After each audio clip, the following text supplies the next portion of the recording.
Hello everyone, welcome back to a very special video. I'm DTM as always, and we have with us Fire Emblem Engage Emblem tier list. Now, Engage has been released for quite a while, and I have completed the game on Hard Classic, and I guess to revisit the Emblem tier list I did previously during the pre-release, I want to go back and actually re-rank all of these Emblem tier lists by how useful I found them in my playthrough. And yeah, obviously, this is just based off of my experience. I did play Engage on Hard Classic, so experiences in Maddening might be completely different. I know this is like a hot topic right now on figuring out the power rankings, so don't take this as a definitive list or anything. This is just, again, my experience of the emblems that I found useful. And yeah, I also did not use any DLC during my first run, so I will not be ranking any of the DLC for this Emblem tier list. So just to let you all know about that. And yeah, before we get into that, be sure to like, subscribe, hit the bell, all that jazz to help support the channel. Only takes 5 seconds to subscribe, but it truly does help out this channel a lot, and I really do appreciate all the constant support. So yeah, let us begin with Marth. So Marth is the first emblem that we get in the game, and honestly, he was definitely very useful in the early game. His ability to basically provide that extra damage and healing when engaged is definitely very helpful in being able to secure kills and just have enough HP to live. I think it's called Divine Speed, and that in addition to all the void bonuses from Perceptive, definitely makes it very safe for you when going into combat with Marth. I especially really like when you are able to level up the bond and get break defenses, which just gives you another 50% attack, which again really helps boost your damage. And of course, with Lodestar Rush, if you combine that with like a heavy weapon like Silver Blade or something, that is a lot of damage that you're just going to like pump out. And yeah, that is very useful. Unfortunately, he doesn't really do anything beyond that. And I think compared to a lot of the other emblems, his is pretty straightforward and doesn't really do anything like, you know, that is that impactful to like clearing maps and such. And we'll see this as we get into the other emblems, but a lot of the other emblems just do so unique and useful things that by comparison, Marth is just basic. I mean, don't get me wrong, he is pretty good.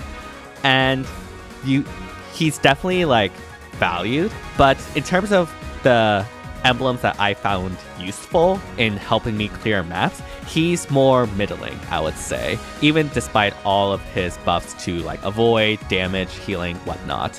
So yeah, because of that reason, I'd probably make him in a B tier.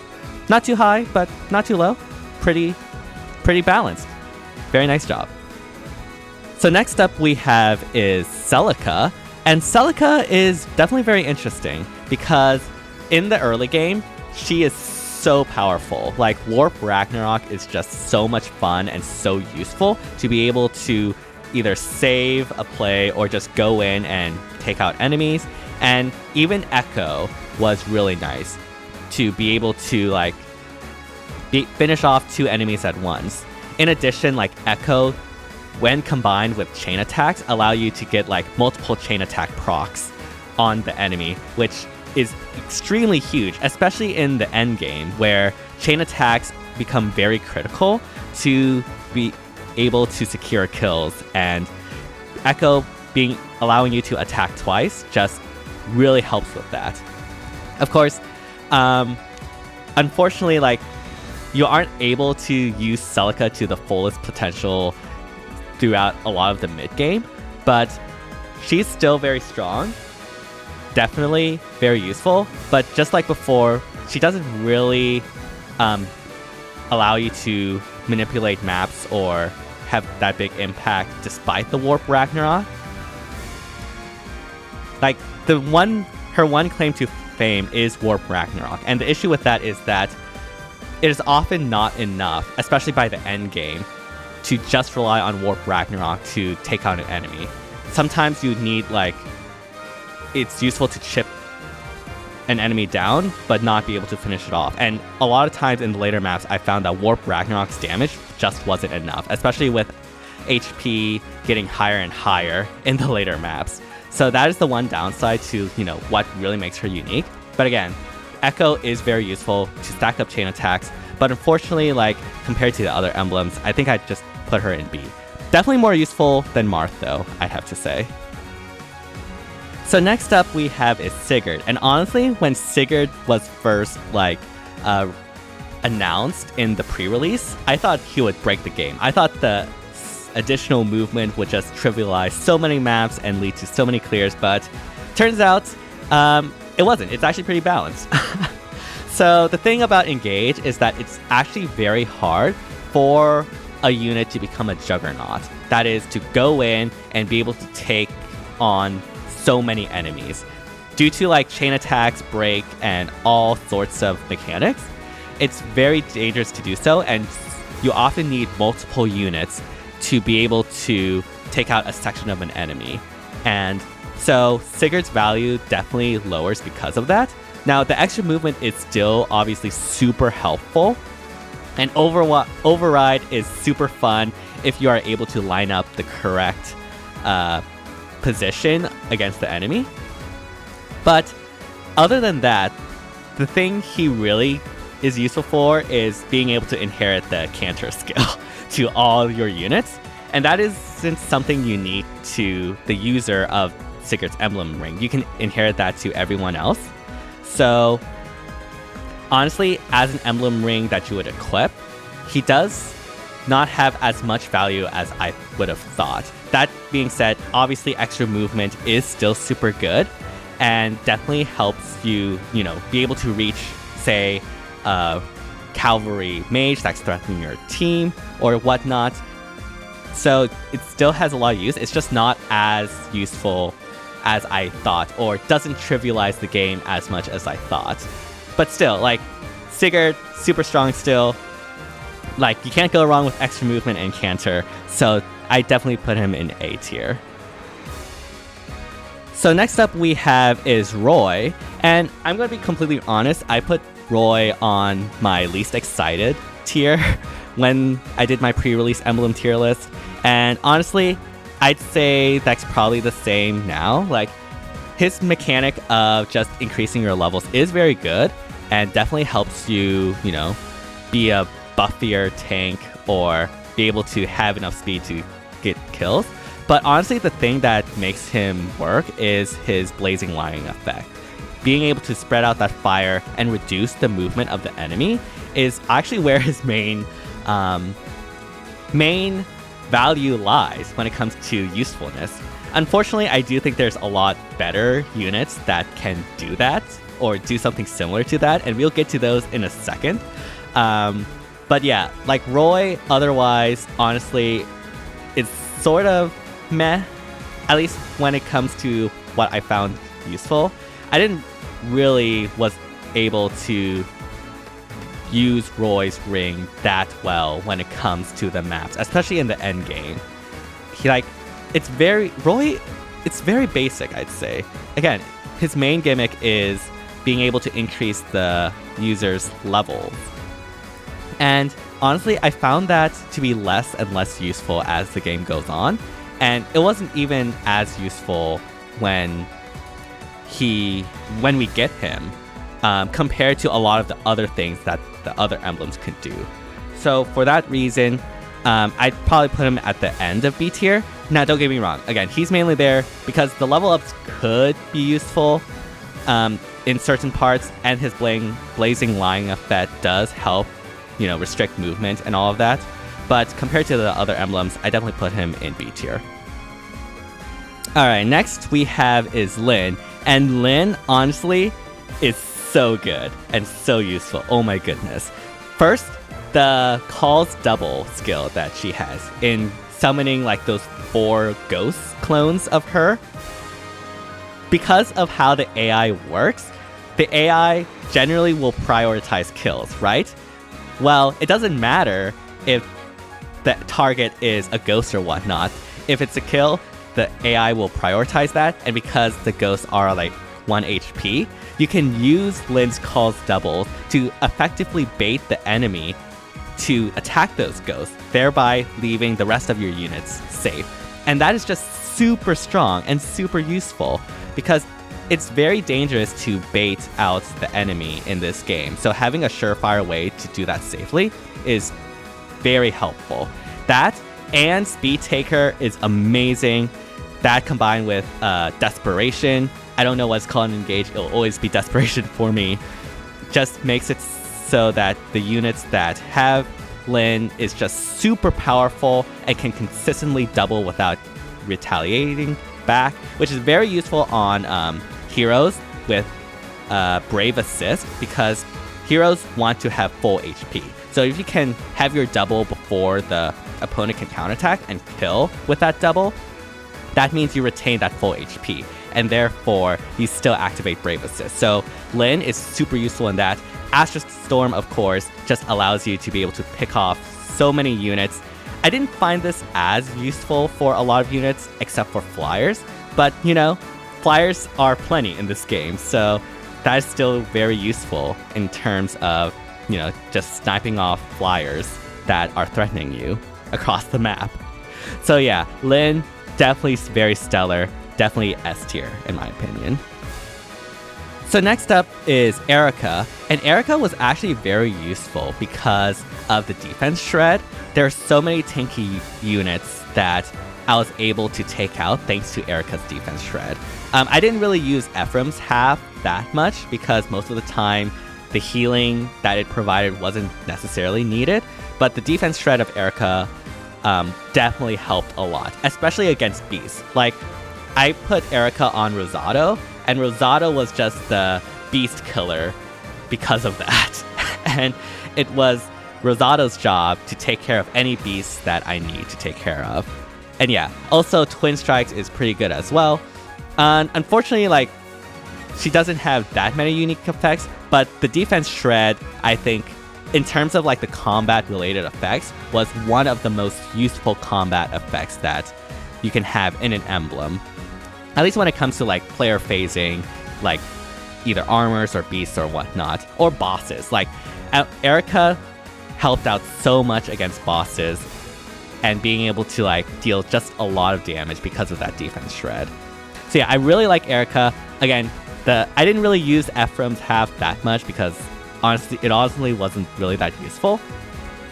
And I guess the same could be said to the weapons. I mean, I guess her weapons were useful too, but honestly, I didn't really use them that much.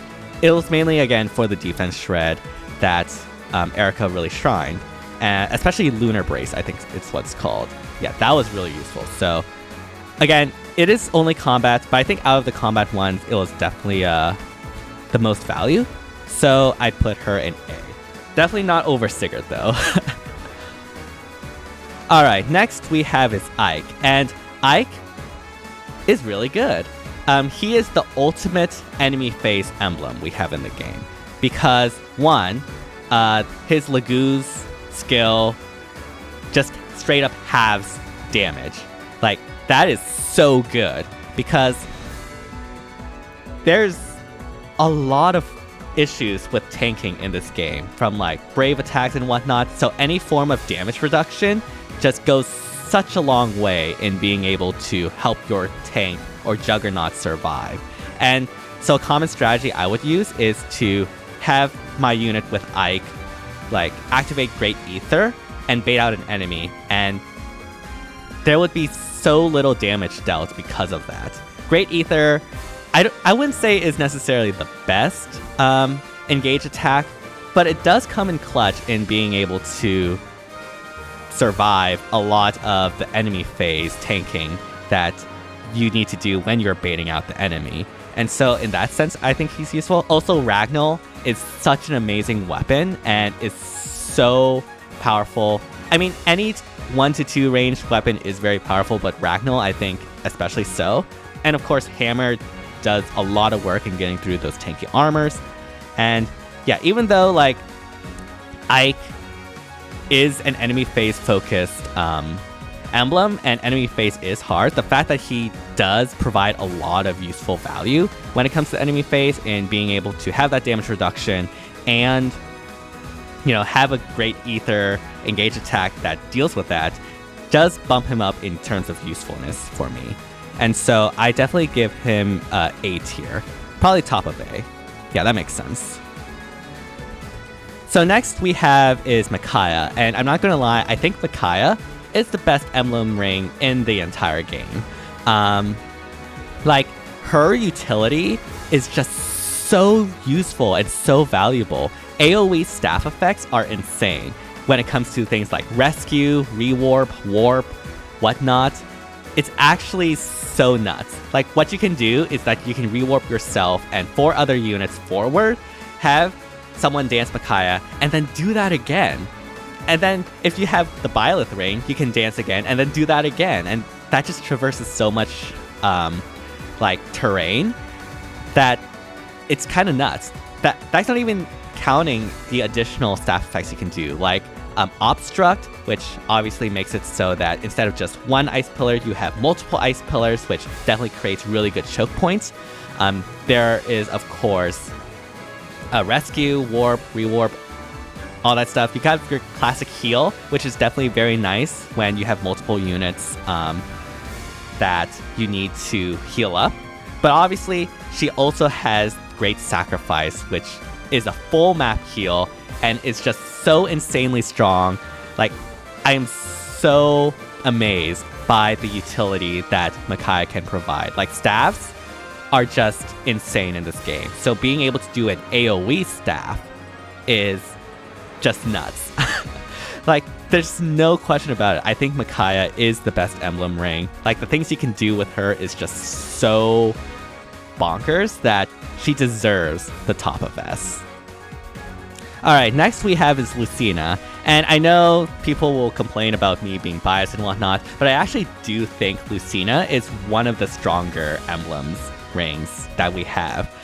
Bonded Shield, again, just like Lyn, is so useful in being able to bait out enemy and allowing your units to be able to survive. I've gotten a lot of use out of Bonded Shield, and it's just absolutely insane the things that she can do. I've heard rumors that it trivializes matting. Like, that's how good it is. It's not, of course, she doesn't just come with that. Her ability to provide any unit with the ability to do chain attacks is really huge. As we mentioned before, chain attacks are very strong in this game, and definitely what I use to help clear maps. So being able to have an additional chain attack user is definitely very valued, especially if they use daggers, because then you can stack up poison, and yeah, that is also very strong as well. In addition, she comes with like Dual Assist and Dual Assist Plus, and while you can inherit that to many units, I do think like Dual Assist and Dual Assist Plus are some of the strongest skills that you can inherit, because the amount of damage you can just stack with that is absolutely insane. And she's also very good against bosses with All for One. Because what would happen is that I surround the boss with a lot of my units and stack up chain attacks, and then for the finale, I'd use Lucina unit to come in, and everyone's surrounded, so basically that All for One is almost guaranteed to take out the boss. And so that is very useful as a finisher. And so yeah, I definitely put Lucina in S tier, in my opinion. Alright, next we have is Corrin, and Corrin also is very useful in my personal opinion. Like, Corrin, the ability to manipulate terrain, I thought was just going to be, a nice gimmick or whatnot, but it's actually insanely strong. First, obviously, ice pillars. Creating choke points is very strong in this game because there's not a lot of natural choke points, so being able to restrict movement is always nice. Of course, it's not just ice pillars, but also flame effects as well. I personally used Corrin a lot on Yunaka, and did use the busted Fog plus Yunaka combo to great success. It's really amazing. I do think that you generally can get a lot more value when you pair this with a dragon though, because there's a lot of different terrain effects that are very strong in a wide variety of situations. Not only that, the fact that she also applies gravity on the enemy is just so useful in being able to prevent the enemy from just barreling towards you, especially in combination with her engage attack, Torrential Pour or something. To be honest, I didn't really use it that much, but when I did use it, it came out super clutch and just was able to lock down so many units. And so, yeah, Corrin, very strong. Definitely put her in S. I think she's more useful than Lucina, if I have to be completely honest. Honestly, more useful than Lyn, honestly. Yeah, definitely here in S tier. So last, but certainly not least, we have Byleth. And I don't think this should come as any surprise. Byleth is busted. Like, just having a 4-unit dance should already end the conversation right there. Like, that is insanely powerful in this game, especially when it comes to clearing maps, and is super strong. Not only that, though, but especially when combined with a Mystic unit with Thyrus, or Thyrsus, I don't know how this is pronounced, but granting magic range +2 to all your magic attacks is just so valuable because it prevents your Mystic units, who generally don't have a lot of defenses, from being counterattacked against, 2 range or 1 range enemies or whatnot. And also, it allows you to have the space for more units to be able to come in and attack at that 1 or 2 range. And even then, you can combine this also with like Thunder or whatnot and be able to attack from 5 range. And you can proc chain attacks that way as well. And yeah, it's just insanely strong. Like, there's so many effects you can do with Byleth. And again, this is on top of the 4-unit dance that you can do. Like, I should have just been able to end it with 4-movement dance. Yep, instant S tier. But the fact that he does so much more is kind of insane, honestly. Now, I wouldn't say he's as good as Micaiah, because I do think the utility Micaiah provides is just on another level. But yeah, definitely S tier for sure. So yeah, overall, this is my ranking of the Emblem Rings. Now, as I said before, I did not include any DLC or anything like that. This is just the base Emblem Rings in the game. I don't have the DLC, so I can't really judge. But yeah, overall, honestly, I think IS did a really good job at making these Emblem Rings both very fun to use and not like completely breaking the game. Like, despite the power of all these Emblem Rings have, you actually do need a lot of this in order to be able to clear maps. So it's really good that IS was able to have this, basically have their cake and eat it too. And yeah, very nice. If you do enjoy the content, be sure to like, subscribe, hit the bell, all that jazz to help support the channel. Only takes 5 seconds to subscribe, but it truly does help out this channel a lot, and I really do appreciate all the constant support. And yeah, let me know if you have any agreements or disagreements on my tier list. Again, this is just based off of my experience, so don't take this as a definitive guide or whatnot. And yeah, overall, I think IS did a really good job when it comes to these Emblem Rings. All of them have amazing niches, and none of them, I think, are weak in any sense. So yeah, very glad that each game was able to have a good Emblem Ring. Although, hold on, I think I forgot something. Wait, did I forget an Emblem Ring? Wait, I did. Where is Leaf? Oh, there he is. Okay, yeah. Thank you all so much for watching, and see you all next time.